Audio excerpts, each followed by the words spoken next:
जय हिंद। नमस्कार साथियों, आप सभी लोगों का मोस्ट वेलकम है आज के इस नए क्लास में। साथियों, आज के इस क्लास में हम सभी लोग जो पढ़ने वाले हैं बीएसएससी कार्यालय परिचारी भर्ती 2026 के एग्जाम के लिए खान सर के बुक से साथियों मोस्ट इंपोर्टेंट क्वेश्चन को, जो कि साथियों सीधे सीधे आपके पेपर में साथियों ये सभी प्रश्न देखने को मिलने वाले हैं।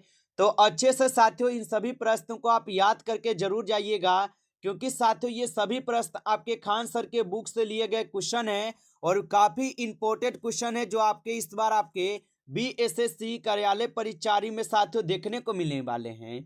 तो चलिए साथियों क्लास को स्टार्ट करते हैं। उनसे पहले यदि आप इस चैनल पे पहली बार जुड़ रहे हैं तो साथियों आप जो इस चैनल को सब्सक्राइब कर लीजिए और सब्सक्राइब करके ऑल नोटिफिकेशन को ऑल पे दबा के जुड़ जाइए, जिससे कि जब भी कोई नई क्लास हो सबसे पहले क्लास का नोटिफिकेशन आपके पास जो साथियों पहुंच सके। तो आप इस चैनल को सब्सक्राइब कर लीजिए, साथ ही साथ साथियों आप जो इस क्लास को भी लाइक जरूर कर लीजिएगा। तो चलिए क्लास को स्टार्ट करते हैं और देखिएगा साथियों क्वेश्चन क्या दिया गया है। साथियों क्वेश्चन है कि डांडी मार्च जो है साथियों कब हुआ था। चलिए बताइए साथियों, ये सभी क्वेश्चन जो है साथियों काफी इंपॉर्टेंट और सिलेक्टेड क्वेश्चन है जो आपके पेपर में साथियों 100% ये सभी प्रश्न पूछे जाएंगे। तो अच्छे से इन सभी प्रश्न को याद कर लीजिएगा और बताइए कि डांडी मार्च जो है साथियों ये कब हुआ था। तो याद रखेंगे साथियों डांडी मार्च जो है यह साथियों हुए थे 1930 में। ऑप्शन सी लगा रहे हैं तो सही जवाब हो जाएगा। अगला प्रश्न देखिएगा साथियों, निम्न में से कौन सा आयोग संवैधानिक नहीं है। चलिए बताइए साथियों कि निम्न में से कौन सा आयोग है जो कि संवैधानिक नहीं है। तो साथियों यहाँ पे आप लोग का योजना आयोग जो है ये संवैधानिक आयोग नहीं है, ऑप्शन सी सही जवाब हो जाएगा। अगला प्रश्न साथियों यहाँ पे, भारत के किस राज्य में सबसे पहले साथियों राष्ट्रपति शासन लगाया गया था। चलिए बताइए साथियों, भारत के किस राज्य में सबसे पहले राष्ट्रपति शासन लगाया गया था। तो याद रख लेंगे साथियों सबसे पहले पंजाब में लगा था। ऑप्शन यहाँ पे आप बी लगा रहे हैं तो सही जवाब है पंजाब हो जाएगा। अगला प्रश्न देखिएगा साथियों कि संविधान की 8वीं अनुसूची में भाषाओं की संख्या है। बताइए साथियों, तो संविधान की जो 8वीं अनुसूची है साथियों उसमें भाषाओं की संख्या कितनी है। तो साथियों आप बताएंगे 22 भाषाओं हैं, ऑप्शन सी सही जवाब है 22 हो जाएगा। अगला प्रश्न साथियों कि लोकसभा का विघटन जो है ये कौन करता है। बताइए साथियों, तो लोकसभा का जो विघटन है साथियों कौन कराता है। तो साथियों याद रखेंगे राष्ट्रपति जी कराते हैं, ऑप्शन सी सही जवाब है राष्ट्रपति कराते हैं। अगला प्रश्न साथियों यहाँ पे कि भारत का पहला मुख्य चुनाव आयुक्त कौन था। चलिए बताइए साथियों, ये सभी क्वेश्चन साथियों काफी इंपॉर्टेंट और वीवीआई क्वेश्चन है जो आपके पेपर में साथियों 100% ये सभी प्रश्न पूछे जाएंगे। तो अच्छे से इन सभी प्रश्न को याद कर लीजिएगा और बताइए भारत का पहला यहाँ पे मुख्य चुनाव आयुक्त कौन था। तो याद रखिएगा साथियों यहाँ पे आपके सही जवाब ऑप्शन यहाँ पे सी है सुकुमार सेन है, याद रखिएगा। अगला प्रश्न देखेंगे साथियों कि किस अनुच्छेद के अंतर्गत जो है भारत को राज्यों का साथियों संघ कहा गया है। चलिए बताएंगे साथियों को, तो किस अनुच्छेद के अंतर्गत भारत को राज्यों का संघ कहा गया है। तो याद रखेंगे साथियों यह कहे गए हैं आपके अनुच्छेद 1 के तहत, तो ऑप्शन ए सही जवाब है अनुच्छेद 1 के तहत कहा गया है। अगला प्रश्न साथियों की राज्य विधान परिषद के सदस्यों का कार्यकाल साथियों होता है। बताइए साथियों, तो राज्य विधान परिषद के सदस्यों का जो कार्यकाल होता है साथियों ये कितने वर्ष का होता है। तो याद रखेंगे साथियों यह होते हैं आपके 6 वर्ष का। ऑप्शन यहाँ पे सी सही जवाब है 6 वर्ष का हो जाएगा। अगला प्रश्न साथियों, भारत के संविधान में धर्मनिरपेक्ष शब्द साथियों कब जोड़ा गया था। बताइए साथियों, तो भारत के संविधान में धर्मनिरपेक्ष शब्द को साथियों जोड़े गए थे 1976 में, ऑप्शन सी सही जवाब है 1976 में। अगला प्रश्न देखिएगा, भारत में पहली बार मौलिक अधिकार जो साथियों ये निलंबित कब किए गए। चलिए बताइए साथियों, तो भारत में पहली बार मौलिक अधिकार साथियों निलंबित कब किए गए थे। तो याद रखेंगे साथियों 1962 में निलंबित किए गए थे, ऑप्शन ए सही जवाब हो जाएगा। अगला प्रश्न साथियों कि किस अनुच्छेद में आपातकालीन प्रावधान नहीं है। चलिए बताइए साथियों, कि किस अनुच्छेद में आपातकालीन प्रावधान नहीं है, तो साथियों आप याद रखेंगे यहाँ पे आपका सही जवाब जो है साथियों ऑप्शन यहाँ पे आपका डी है। अनुच्छेद यहाँ पे 365 हो जाएगा, ऑप्शन डी सही जवाब है।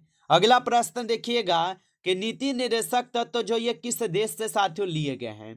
बताइए साथियों कि नीति निर्देशक तत्व जो है ये किस देश से लिए गए हैं।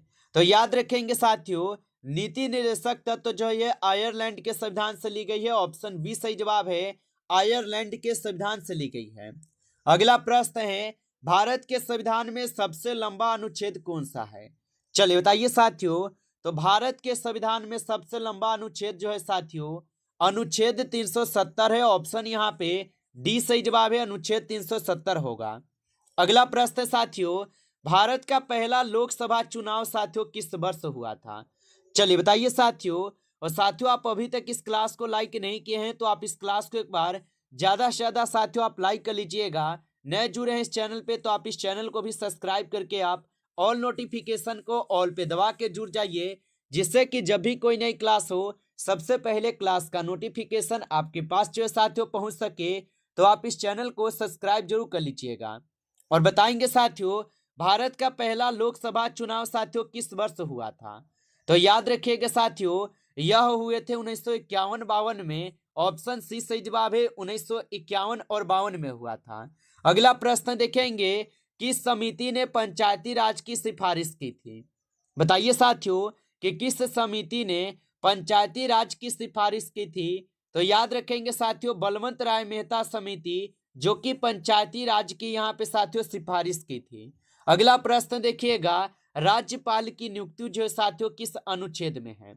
बताइए साथियों, तो राज्यपाल की नियुक्ति जो है ये किस अनुच्छेद में है। तो राज्यपाल की नियुक्ति जो है साथियों ये अनुच्छेद आपके 155 में आते हैं, ऑप्शन सी सही जवाब होगा। अगला प्रश्न देखिएगा कि वित्त विधेयक साथियों कहाँ पेश किया जाता है। चलिए बताइए साथियों, तो वित्त विधेयक जो है साथियों ये पेश कहाँ पे किए जाते हैं। तो लोकसभा में साथियों पेश की जाती है, ऑप्शन बी सही जवाब है, लोकसभा में। अगला प्रश्न देखिएगा भारत के किस अंग को संघीय व्यवस्था की कुंजी साथियों कहा जाता है। चलिए बताइए साथियों, तो भारत के किस अंग को संघीय व्यवस्था की कुंजी कहा जाता है।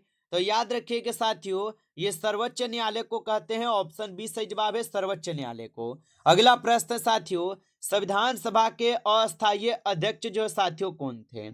बताइए साथियों, तो संविधान सभा के अस्थायी अध्यक्ष कौन थे।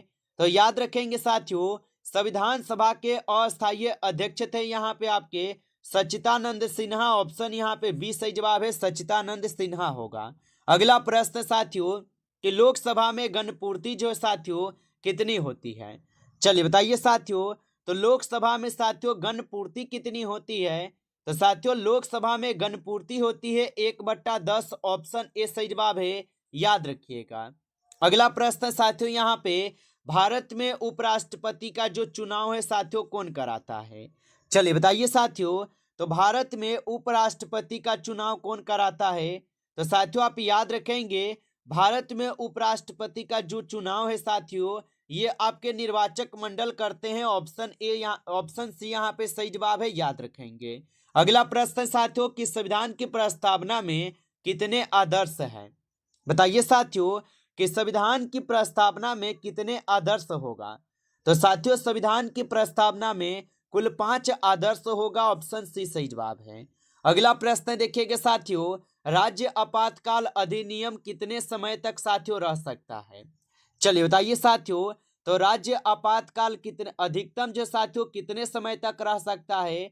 तो राज्य आपातकाल जो साथियों अधिकतम 3 वर्ष और 3 वर्ष तक रह सकता है, ऑप्शन सी सही जवाब है, 3 वर्ष तक रह सकता है। अगला प्रश्न साथियों कैबिनेट प्रणाली किस देश से साथियों ली गई है। चलिए बताइए साथियों कि कैबिनेट प्रणाली किस देश से साथियों ली गई है। तो कैबिनेट प्रणाली जो है ये ब्रिटेन से ली गई है, ऑप्शन बी सही जवाब है साथियों, ब्रिटेन से ली गई है।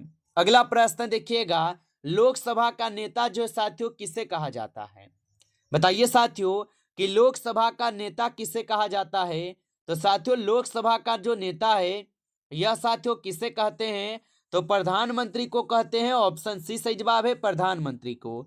अगला प्रश्न साथियों कि किस संशोधन से मतदान की जो आयु है साथियों यह 21 वर्ष से घटाकर 18 वर्ष हुई थी। चलिए बताइए साथियों, तो किस संविधान संशोधन के तहत मतदान की आयु जो है 21 वर्ष से घटाकर यहाँ पे 18 वर्ष की गई है। तो साथियों ये किए गए हैं आपके कौन से संशोधन के तहत, तो 61वां संविधान संशोधन के तहत साथियों की जाती है। कब?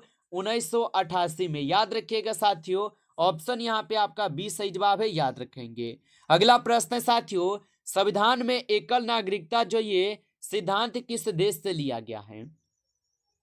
तो संविधान में एकल नागरिकता का जो सिद्धांत है साथियों यह कहां से लिया गया है? तो याद रखिएगा ब्रिटेन के संविधान से ली गई है, ऑप्शन सी सही जवाब है। अगला प्रश्न देखिएगा, भारत के राष्ट्रपति के खिलाफ महाभियोग कौन चलाता है? चलिए बताइए साथियों, तो भारत के राष्ट्रपति के खिलाफ महाभियोग कौन चलाता है? तो याद रखिएगा साथियों ये चलाते हैं संसद, ऑप्शन सी सही जवाब है, संसद चलाते हैं। अगला प्रश्न है साथियों, किस अनुच्छेद में राष्ट्रपति की शपथ का उल्लेख है? चलिए बताइए साथियों कि किस अनुच्छेद में राष्ट्रपति की शपथ का उल्लेख होगा? तो अनुच्छेद 60 में होगा, ऑप्शन बी सही जवाब है, अनुच्छेद 60 में होगा। अगला प्रश्न है, भारत के संविधान में कुल अनुसूचियां साथियों कितनी हैं? चलिए बताइए साथियों, तो भारत के संविधान में कुल कितनी अनुसूचियां है? तो याद रखिएगा साथियों भारत के संविधान में कुल 12 अनुसूची है, ऑप्शन सी सही जवाब है, 12 अनुसूचियां। अगला प्रश्न है, भारत का सबसे बड़ा यहाँ पे जलप्रपात जो है साथियों कौन सा है? चलिए बताइए साथियों भारत का सबसे बड़ा जलप्रपात कौन सा होगा? तो साथियों यहाँ पे जोग जलप्रपात हो जाएगा, ऑप्शन ए कीजिएगा सही जवाब। अगला प्रश्न साथियों, भारत की पहली महिला राज्यपाल कौन थी? चलिए बताएंगे साथियों, तो भारत की जो पहली महिला राज्यपाल थी साथियों कौन थी? तो याद रखिएगा साथियों सरोजिनी नायडू थी, ऑप्शन यहाँ पे बी सही जवाब है, सरोजिनी नायडू होगा। अगला प्रश्न साथियों यहाँ पे आपका कि लोकसभा के सदस्य कितने होते हैं? बताइए साथियों, तो लोकसभा के जो सदस्य है साथियों ये कितने होते हैं? तो 552 जो है साथियों लोकसभा के अधिकतम सदस्य होते हैं, ऑप्शन बी होगा सही जवाब। अगला प्रश्न है कि नीली क्रांति जो है साथियों ये किससे संबंधित है? बताइए साथियों नीली क्रांति जो ये किससे संबंधित है? तो याद रखेंगे साथियों नीली क्रांति जो है मत्स्य पालन से संबंधित है, ऑप्शन बी सही जवाब है, मत्स्य पालन से संबंधित होगा। अगला प्रश्न साथियों, भारत का राष्ट्रीय गीत कौन सा है? चलिए बताइए साथियों, तो भारत का जो राष्ट्रीय गीत है साथियों ये वंदे मातरम हो जाएंगे, ऑप्शन बी सही जवाब है, वंदे मातरम जो कि भारत का साथियों राष्ट्रीय गीत होगा। नमस्कार साथियों, इस क्लास में आपके टॉप 35 क्वेश्चन थे जो कि काफी इंपॉर्टेंट और सिलेक्टेड क्वेश्चन थे। ये सभी क्वेश्चन साथियों यदि आपको क्लास अच्छा लगा हो तो आप इस क्लास को साथियों लाइक कर लीजिएगा। नए जुड़े हैं इस चैनल पे तो आप इस चैनल को सब्सक्राइब करके आप ऑल नोटिफिकेशन को ऑल पे दबा के जुड़ जाइए, जिससे कि जब भी कोई नई क्लास हो सबसे पहले क्लास का नोटिफिकेशन आपके पास जो है साथियों पहुंच सके। तो आप इस चैनल को साथियों सब्सक्राइब जरूर कर लीजिएगा। और साथियों यदि आप सभी लोगों को पीडीएफ चाहिए तो साथियों आप कमेंट करके जरूर बताइएगा। चलिए फिर मिलते हैं आपसे नेक्स्ट टॉपिक के साथ नेक्स्ट क्लास में, तब तक के लिए जय हिंद जय भारत।